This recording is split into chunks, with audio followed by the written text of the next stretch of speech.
You are about to watch Freedom TV with Teresa Lusk. Stay tuned in because we have a powerful show for you.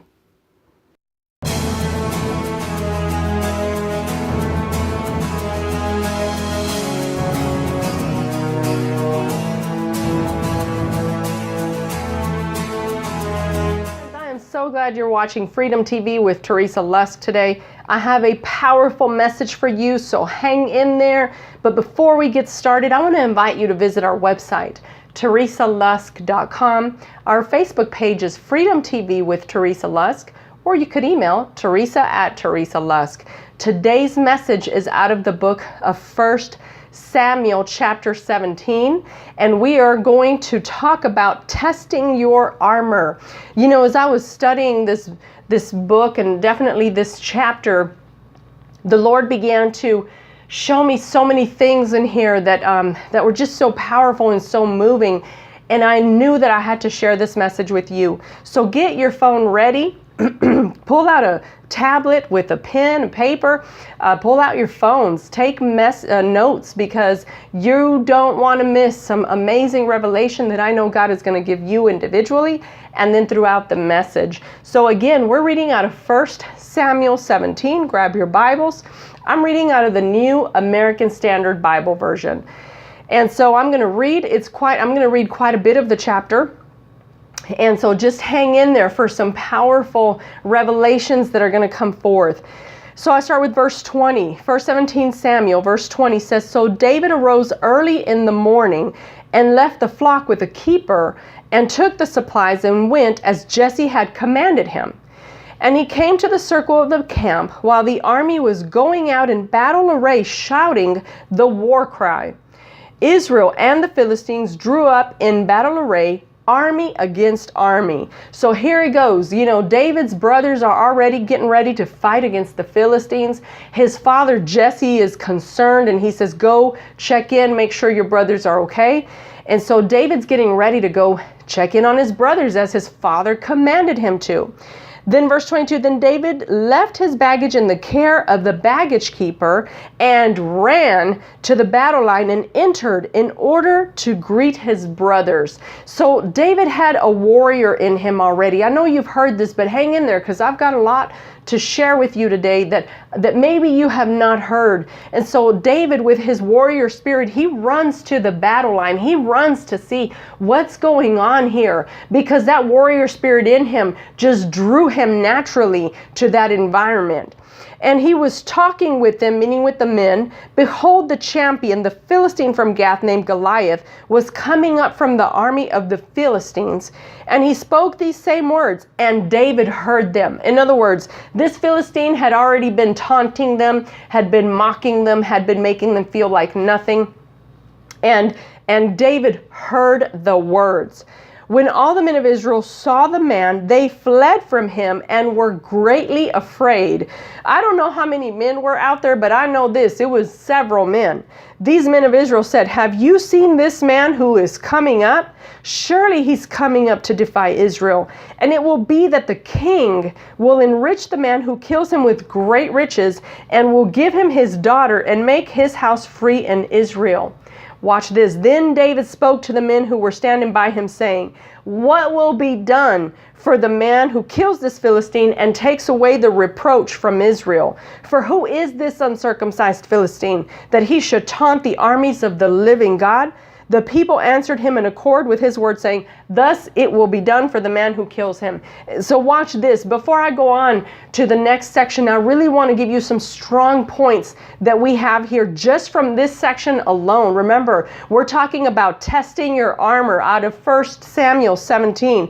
And there's three things to know when wrestling a spiritual issue. See, the Philistine, he's just an example of the bullies that come into our life to try to invoke fear into us, to try to provoke it out of us. See, he had a big mouth and he was taunting them, defying them, mocking them. But these are the armies of the God of Israel, and they're feeling afraid, but they have this giant that's kind of overwhelming them and making them feel fear by the words that are being spoken.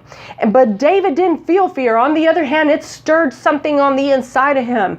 And so he wants to know, what's in it for me? What's this battle about? And so whenever we wrestle against certain things, we need to first identify, is this something that you are supposed to be wrestling through? David wasn't one who was already sent into the battle, but he observed everything, and he thought, you know what, this might be something I need to enter into. There are some spiritual wrestlings that might need to take place on your behalf for the sake of others. Maybe it's your marriage. Maybe it's your family, your kids, your work, your city. I don't know. But what are those things that you might enter into a war for? And so David wanted to know that. First, he determined that this might be for me. Number two, he wanted to know what will be the payoff, because I'm about to enter into a wrestling match here. I know I come from a place of victory, but I'm about to enter into it. It's going to take some effort, and it may not take a whole lot of effort, but he was going into something, and he needed to know what was the payoff. So friends, you might have to ask yourself, what's the payoff? Is the payoff something worth you entering into? Most of you can tell me probably yes, because it involves family, it involves your job, it involves your ministry, your business, it involves your health, it involves something that you care about. So ask yourself, as you face each new situation that you feel like there may be a spiritual aspect to this, you may need to ask yourself, what is the payoff? And for me, the payoff is peace. The payoff is to have what God told me I'm supposed to have. Those are my payoffs. The payoff is I will watch my children serve the Lord. That's my payoff. And so you've got to ask yourself, what's the payoff? And then you've got to give out the war cry in your heart. That's when you decide, I'm entering into this. I am going to walk into it. I am going to enter into this wrestling thing, but only because I come from a place of victory. And so give the war cry in your heart. And let me tell you, God, his angels, and the enemy will all know that you are standing because you gave out the war cry. And number 4, assert your position. David said, who is this uncircumcised Philistine that should taunt the armies of the living God? In other words, who is this enemy who should be talking to these men who belong to the Lord? They're representatives of the Lord. Why is this one man talking to these other men like this? And so he came from a place of knowing who he was, but mostly who God was. He knew who God was. And so that is what he asked himself. That's a stirring of the spirit. That's a stirring of your faith. And it's really important that we go into it in that manner. Friends, if you just joined in, you're watching Freedom TV with Teresa Lusk. We're studying the book of 1 Samuel chapter 17. So join on in. So we move on to verse 28. Now Eliab, his oldest brother, heard when he spoke to the man, and Eliab's anger burned against David, and he said, why have you come down? And with whom have you left those few sheep in the wilderness? Listen, I think that Eliab already knew David's heart. He knew David's real heart, but he was projecting his own heart to David. He was telling him, who do you think you are? Okay. And then he began to minimize his position, his current call, his current place where God had placed him. But David wasn't worried about him. Sometimes people will question your intentions. They'll question who you are. That's not something to get caught up with, friends. We have things to do. Those of us who are in the kingdom, we have things to do, and we don't have time for that. And so he says, I know your insolence, and the wickedness of your heart, for you have come down in order to see the battle. That's actually what they were doing. They went down to see the battle. They weren't fighting. They were seeing the battle. They were standing around watching their enemy mock them and make them feel like nothing. But David said, what have I done now? Okay, was it not just a question? Then he turned away from him to another and said the same thing. And the people answered the same thing as before. Here we go, 31. When the words which David spoke were heard, they told them to Saul. And he sent for him. David said to Saul, watch this, okay? David's words were heard, and that ushered David into Saul's presence. His faith, David's warrior heart and determination ushered him into the presence of the man who would give him the way in to go into the battle. And he said to him, David said to Saul, let no man's heart fail on account of him. Your servant will go and fight with this Philistine. He's saying all of these things that you're hearing, that you're seeing your spirit get soft, that you're seeing yourself get weak, that you're watching your enemy just feel like he's bigger than anything. Do not let that happen. Let your heart not fail, because this Philistine will be defeated. Something profound was heard that ushered David into Saul's presence. It was his faith and his strength and his determination. Then Saul said to David, you are not able to go against this Philistine to fight with him, for you are but a youth, while he's been a warrior from his youth. So he's telling David all the reasons why he can't defeat this enemy. I know you've heard that before, friends. I know that you're well acquainted with the voices that say, why are you doing this? Who do you think you are? You're not prepared for this. This enemy is bigger than you can handle. But there's something about David. He knew he came in the name of the Lord. And we're going to talk about that a little further. But I want you to know that sometimes the voices will come at you from different directions. It was the Philistine, it was Saul. But David said to Saul, your servant was tending his father's sheep. When a lion or a bear came and took the lamb from the flock, I went out after him, and I attacked him, and I rescued it from his mouth. And when it rose up against me, I seized him by his beard and struck him and killed him. Your servant has killed both the lion and the bear, and the uncircumcised Philistine will be like one of them, since he has taunted the armies of the living God. This is powerful, my friends. This is where I want you to get.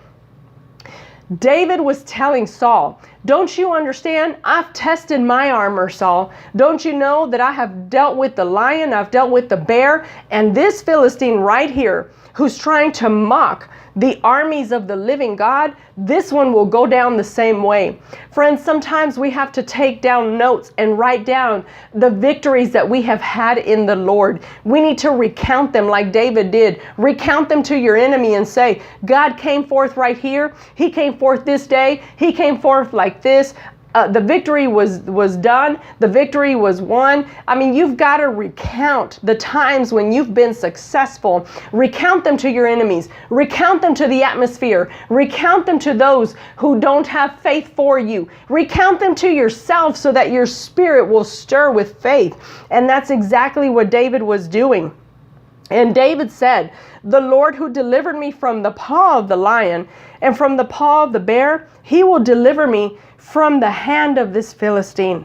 And Saul said to David, go, and may the Lord be with you. Then Saul clothed David with his garments and put a bronze helmet on his head, and he clothed him with armor. Excuse me.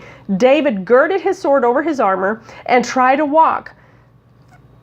He tried to, for he had not tested them. So David said to Saul, I cannot go with these, for I have not tested them. And David took them off. Listen, don't try to enter into a spiritual wrestling with things that you have not tested before. It's important to test your armor, friends. It's important to know what has worked. And David knew what worked before. He knew that this new way of doing things was not going to work. And I'm going to tell you about what the armor that Saul was trying to give David represented. I'm going to tell you about that in just a little bit. But I just want you to know that sometimes we try to use worldly ways to get things done. We try to use the world's ways to accomplish. We try to use the world's ways to have victory over something. But we have to use the armor that's been tested. Prayer's been tested. You know that your prophesying over your situation has been tested. You know the prayer of other people surrounding you has been tested. That's armor that's been tested, and it will work, my friends. And so I want to encourage you to stick with that. It says he took his stick in his hand and chose for himself 5 smooth stones from the brook and put them in the shepherd's bag which he had, even in his pouch. And his sling was in his hand, and he approached the Philistine. Then the Philistine came on and approached David with the shield bearer in front of him. When the Philistine looked and saw David, he disdained him, for he was but a youth and ruddy with a handsome appearance. The Philistine said to David, "Am I a dog that you come to me with sticks?" And the Philistine cursed David by his gods. The Philistine also said, watch this, it's a mouth problem. Okay, that's your enemy's problem. That's the situation that you're facing. It's the thoughts, it's the voices that we hear. That's the Philistine in our life. That's the Goliath in our life. It's the words that we believe. It's the words that are being spoken. It's the words that are being released that we begin to believe, that we allow to cause us to back off. That's the battle.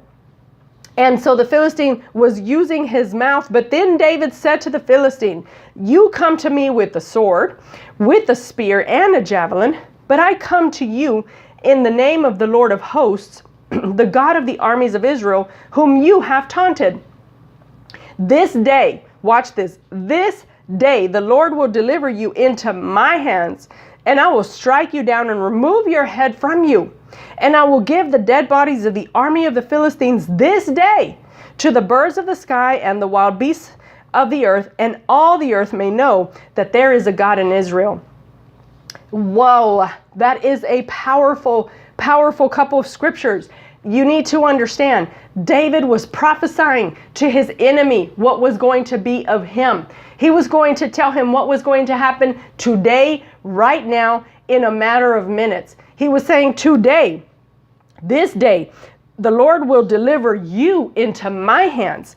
He's going to deliver you into my hands, and you will be struck down, and your head will be removed. So you and everybody you rule, everybody that follows you, every circumstance, every situation that comes against me, today the Lord will cut it off. Is that not powerful, my friends? I love how he tells him that. Remember, we need to speak into the situations with authority, not because it's, you speak, therefore it's a speaking and therefore you get it.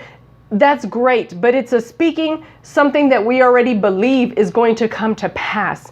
And we need to be so encouraged in that. And sometimes we may have to repeat those things more than once to feel the strength of the Lord rise up in us. When you begin to prophesy to your situations, and what I mean by that is you begin to speak out and say what is going to happen, what's not going to happen, then that's when your spirit begins to be stirred.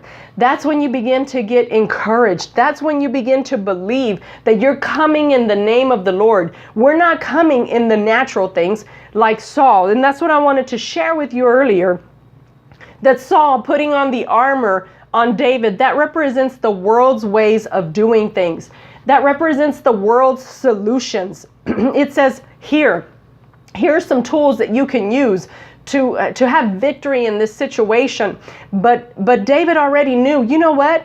Thank you, but those things aren't what's going to bring me victory. What's going to bring me victory is the armor that I've already tested. And that's such a powerful revelation that we need to use the armor that we know has worked and will continue to work. And so the armor that Saul gave David, he says that's the world's ways. We just can't be doing that. We cannot wrestle with our words. We cannot use insults. We cannot be fighting or wrestling with self-assurance or with worry. Those are all the world's ways, the world's systems, which is the armor that Saul was offering to David. We do not battle against flesh and blood, but with spiritual things. That's the reason that I believe David only needed one stone. Because number one, before he came with stones, which he had 5, before he used them, he came in the name of the Lord. He knew that he was going to win this victory because the name of the Lord went before him.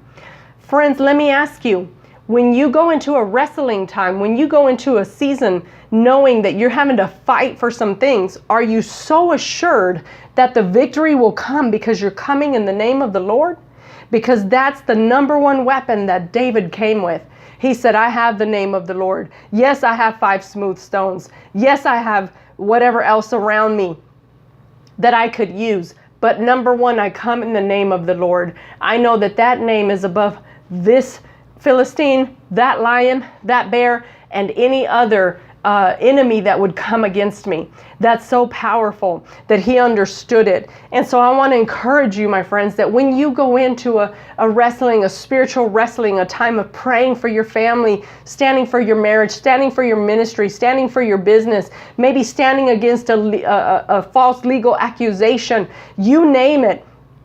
Are you coming first in the name of the Lord? Have you prophesied over your situation and said, today is the day when this ends?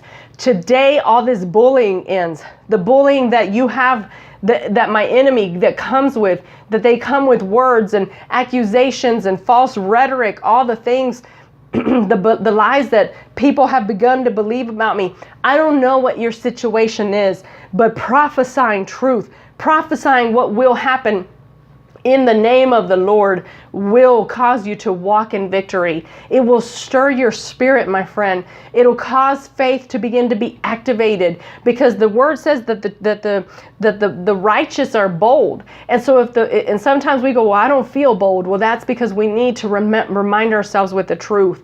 David recalled God's victories for him. He said, the lion, the bear, and I've done this, I've done that, I had to save the sheep. He was recalling and he was telling it to his enemies. In the sight of his enemies, he was saying, I've been victorious. I will continue to be victorious because I come in the name of the Lord. That's part of the reason why David only needed one stone. Think about it, friends. He had 5, right? He collected 5, but the one stone means that he may have had to face something in the natural. He had to go up to the battle line. He had to speak back to David. He had to use natural means in that sense, but he really came in the name of the Lord, which was a spiritual thing. But the one stone just represents something. It was one thing that he had to do, and that was meet his enemy on the line. But the truth is that he came in the name of the Lord, which is why he was able to defeat his enemy. He wins and he understands who he belongs to. He came back to Goliath. Remember, friends, I want you to remember this part. He comes back to his enemy. His enemy had many words to say to him, and he was telling him what was going to happen to him that day. But David came back with his enemy's words, and he added on top of that. He said, you know what? Today you come to me with these weapons, but I come to you in the name of the Lord, and here's what's going to happen to you today. You know, I pray, my friends, that this is what's stirring in your heart today, that you begin to say, you know what, especially if you're in a season of wrestling through some things, maybe today you can decide and say, it's enough. Today the enemy has to be defeated because I come in the name of the Lord. And so I'm going to pray for you because I want you to be encouraged. I want you to be stirred. I want you to understand that you come from a place of victory. The children of God come from a place of victory. When we are being taunted, when we are being when we are overburdened with the words that we hear, with the circumstances, with the things that keep happening one after another, I want to encourage you to stay strong, to recall, pull out your paper and begin to write down all the times that God has been victorious on your behalf. Recall the times when he has brought you victory, when all you had to do was stand. Maybe you just need to tell yourself who you are in the Lord, which David knew. He knew it. He knew who he was in the Lord. So friends, is that you today? I'm going to pray for you because I want you to be encouraged. I want you to find strength. I want you to remember that we use the armor that we have tested. So no more using the earthly armor, the armor that people give to us, the armor that people want to offer us to use. They say, you know what, just give them a piece of your mind. Just write them that ugly letter. Just take them to court. Just blank, blank, blank. You fill it in. You know what I'm talking about, my friends. Tell them, let the world know that you're going to do things God's way. And so, friends, I'm going to pray for you right now. And if that's you, if you need encouragement, if you say, Teresa, I've been in a time where I feel defeated, where my enemy keeps taunting me, where my enemy, which is that situation, it could be a person, it could be a situation that's so big, and you come back and you say, Teresa, I just need a relief, and I need strength, and I need to know that there will be victory in the end. And so I will pray for you. I ask you to lift up your hands as a form of surrender, as a form of agreeing with God that you believe that He is the Lord of hosts, the Lord of heaven's armies. He is a warrior God. He's already won. There was never an equal to Him. And we've got to remember that sometimes the church, we get so caught up talking about how powerful the enemy is, and we forget to talk about how powerful God is. And we forget to say, instead of saying, oh, the enemy he's messing with me, he's doing this, why don't we just say, God is already handing me the victory. He's giving me my possession. He's taking me into my land. He's putting me where I need to be so that I can just be above what I'm supposed to be above, so that I can, walk in my victory. That's the stuff that we need to proclaim. So I just want to encourage you right now to open up your mouth, lift up your hands, and just begin to thank the Lord and say, Father, I thank you for the victory. I thank you for the victory over this situation that I'm facing right now. I thank you, my God, that you are the Lord of hosts, the Lord of heaven's armies. And I thank you that every situation that I walk into, I can walk into it in the name of the Lord. You can say that, my friends, and begin to proclaim God's power and God's goodness.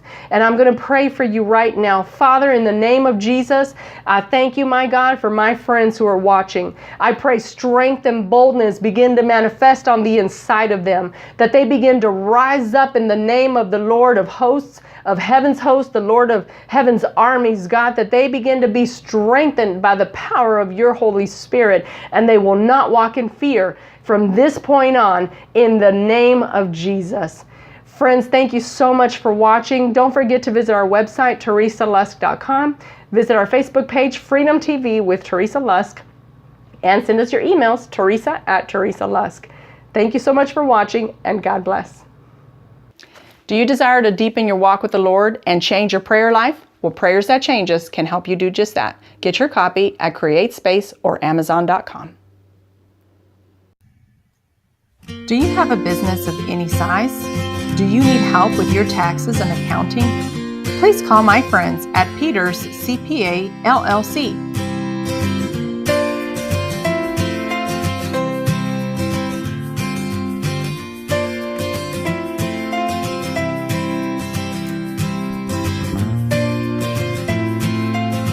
Have you been blessed by watching Freedom TV with Teresa Lusk? Would you like to be a blessing to others? Then go to our website, TeresaLusk.com. Click on the Donate Here button where you can give your tax-deductible donation of any amount. We thank you in advance for making it possible for us to spread a life-giving, long-lasting, life-changing message. May God richly bless you for giving to our ministry.